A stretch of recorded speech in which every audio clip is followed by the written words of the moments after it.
So an election has just been called, and the scandals have, well, they've just continued on the way that they have over the last few months with gun lobby controversies, water buyback money and Cayman Island accounts, racism, sexism and disability discrimination, the Paladin affair, the Christmas Island detention centre switcheroo, and the tour bus that wasn't used for travel confusion, and the list goes on. And now, a fair few of these scandals, or really they're just bizarre things that make you wonder if these people are actors in a comedy film, are from the major parties. Parties that will no doubt be the most familiar to people when we head into vote at the next election. So let's take a look at the area of the ballot paper that most people won't actually care about. Local members of parliament are both the dark horses and the white knights of community events and sausage sizzles.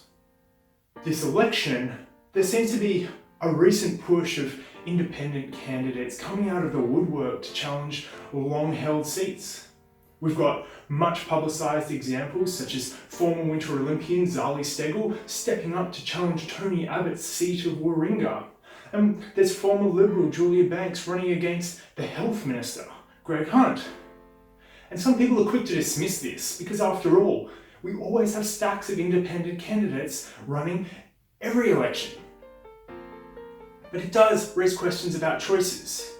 The main question, as we face an election, being how do you evaluate who to vote for? How will they help you if they do get in? And how is this going to be different for an independent versus a party member? So let's have a look at that today. When we look at Parliament, there are 226 federal members of Parliament in Australia, including 76 senators, and there's 610 state MPs and members of the Legislative Assembly. That's how many people are representing communities. These people are in place to help resolve issues or progress things on behalf of the community. Forums that discuss the way that a number of issues have actually been resolved for people just like yourself as a direct result of their local MP. Might be one or the other of federal or state, depending on the issue.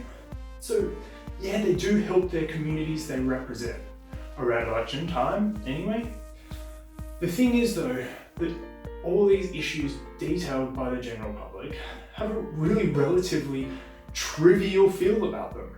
For example, shopping centre cleanliness, traffic issues, signage, Australia Post losing a delivery, or issues with concession. Or in case you like free things, senators and federal MPs have access to the Constituents Request Program, which can get for you the National Anthem on CD or portraits of the Queen, because YOLO. The thing is, anyone can do this part of the role. You do need someone who will be able to look at the little things as well as the big things, but all in all, these are not the reasons you vote someone in. Particularly now that everyone is reachable by email and customer dissatisfaction visibly spreads like wildfire over the internet, we really have less of a need to approach MPs for smaller issues because we have more power to sort it out ourselves. The reason that we do vote in MPs is to make reasoned, fact-based decisions on our behalf. So we need to vote in someone who will share our opinions and will take on board the facts that make most sense to us. As parliamentary websites suggest, they can represent us better if we voice to them our concerns and ideas, with the whole concept being that they'll take on your concerns, work out if it's a big issue in their constituency, and then spearhead the push for change. Independent candidate and media personality Michael Hing is taking a different approach to this and crowdsourcing his policies, which is either the most genius way of finding out what's important to your people or it's the most flawed. Remember Bodie McBoatface? Knowing who is going to do what matters most to you is a massive task though. If we look at my area, which I've lived in for about a year and a half or so, we have in the federal space Mark Dreyfus QC, who represents Isaacs, and literally just over the road, Claire O'Neill, that represents the Hotham area, both from Labor. In the state space, there's Tim Richardson, also for Labor, who recently just rerun his seat. Now, we don't have a final list yet of the candidates for this federal election because applications are still open. It was also only a bit more than a month ago that even the Liberal Party was struggling to find candidates for some marginal seats, like my electorate of Isaacs. They've now announced Jeremy Hearn will be representing the Liberal Party. Very little is known about him apart from the fact that he's an everyman. A worker from small to medium businesses who likes the rugby.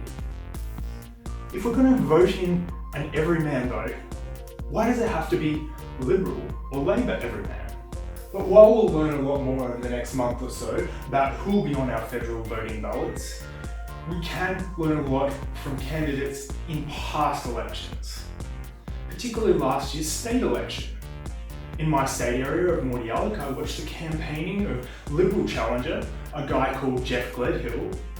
Now, Jeff has been down at the train station a few times handing out flyers, and once he didn't even acknowledge me.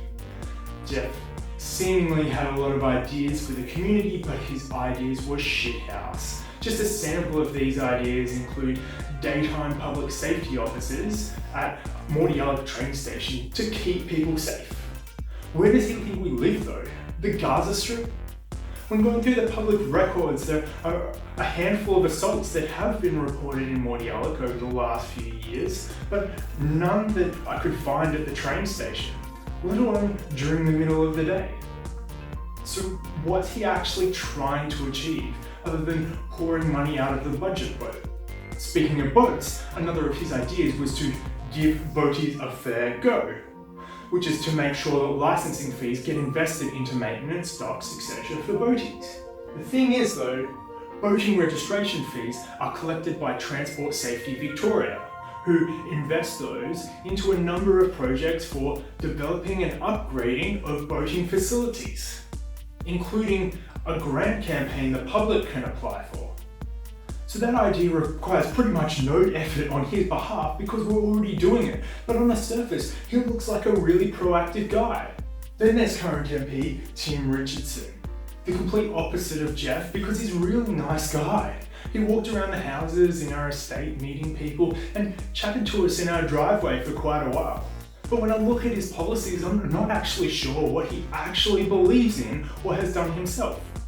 Because it's all what his party has done for the whole state. And yes, there's obviously some flaw and benefits, but what immediate community benefits does he provide?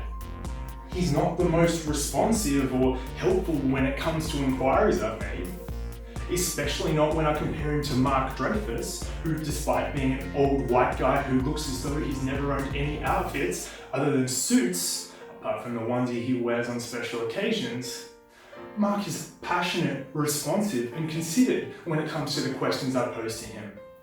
So back to Tim Richardson, the Labor Party flyers in Richmond promise the same as the Labor Party flyers in my area.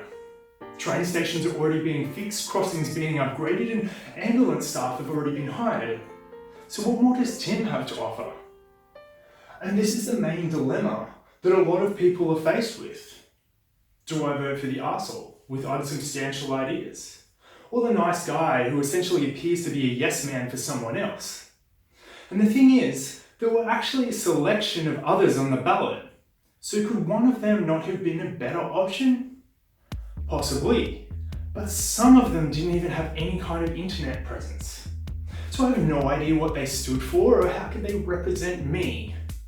Stephen Watson and Phil Reid didn't get my votes because to this day I have no idea what they stand for or what they even look like.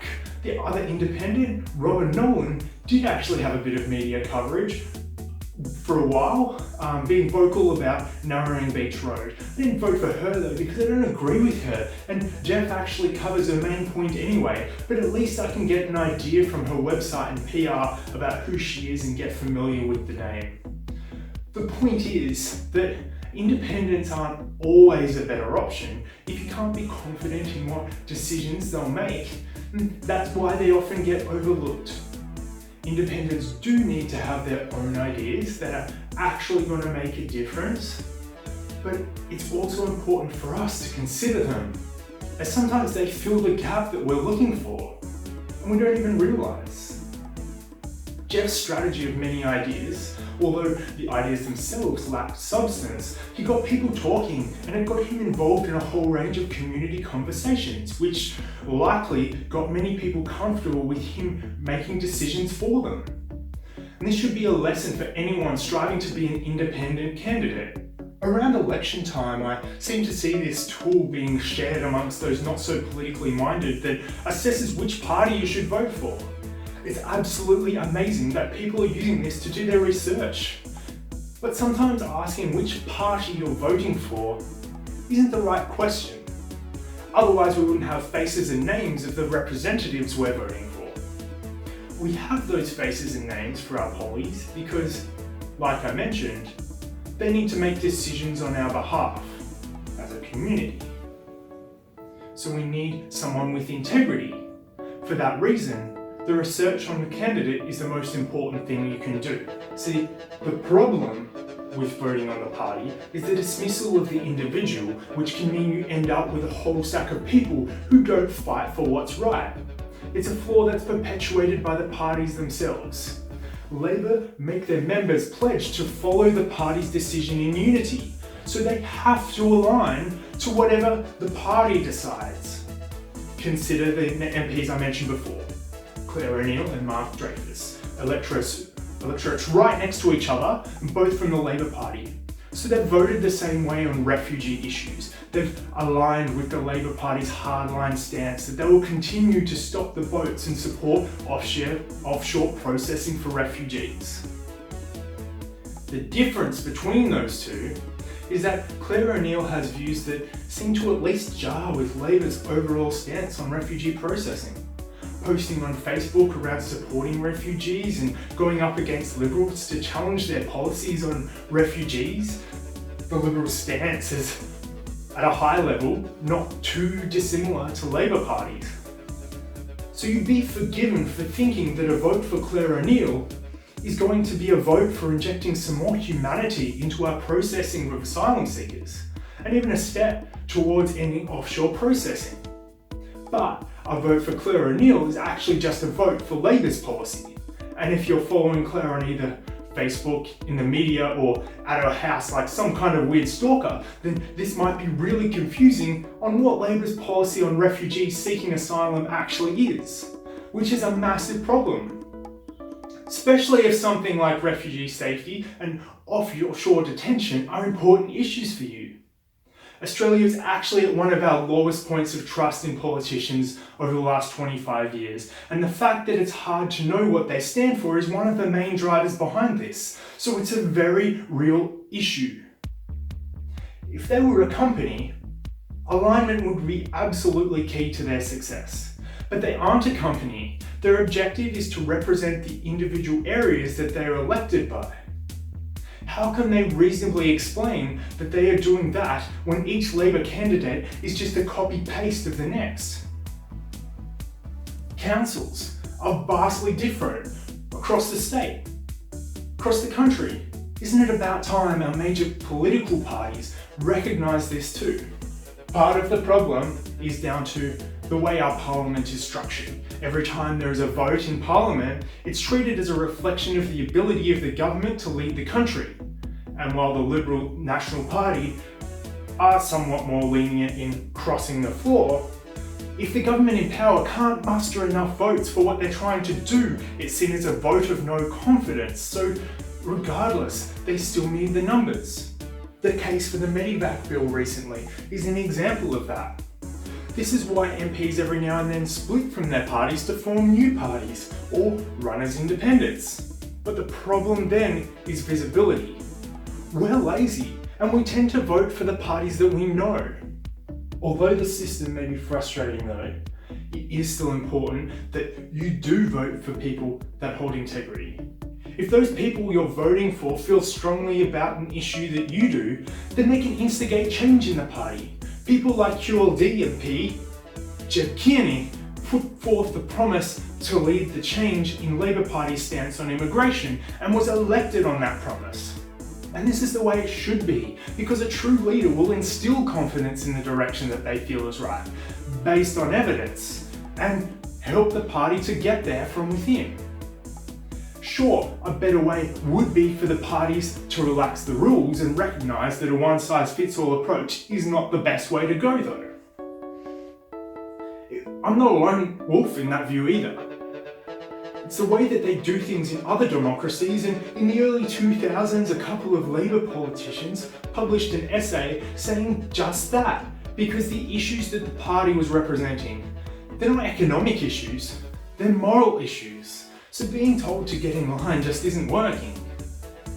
Haven't we seen that over the entirety of life itself? That forcing people to adjust their morals for political unity is a bad move? And it's fine to vote for a party, but if that party gets a new leader and then their policies may shift in a direction you don't like, if your local rep is not going to hold firm, then you've voted in the wrong person. Either way, it's time for the parties to update. And it's not just the parties, it's time to update a system of democracy that means people need to vote with their parties to sustain the balance of power. The sad thing is though, that it's only those elected who have the power to change things. So the cycle is probably going to continue. What you can do though, is vote for someone with integrity, who you trust to make decisions on your behalf instead of getting caught up in simply voting for a party. Taking the side streets can sometimes get you there faster than the highways, but not always. You absolutely have to take into account the party and their views, but don't forget about voting someone in who takes on board evidence and shares your passions. Use the site theyvoteforyou.org.au for existing members of parliament to see how they've voted in the past. Otherwise, just Google them. In Australia, we also have the preference system of voting. This means you can vote for an independent candidate who speaks to you, but if they don't get enough votes to count in the polls, then your vote still counts in regards to your other preferences. So what have you got to lose? We need independents to stand up and come to the table with things that matter, to let themselves be heard. But the more voters that hold back or forget about the independents, then the more voters that think like there are only 2 or 3 options, then the more voters that treat it like it's a waste of time, and the less likely it is that things will ever change.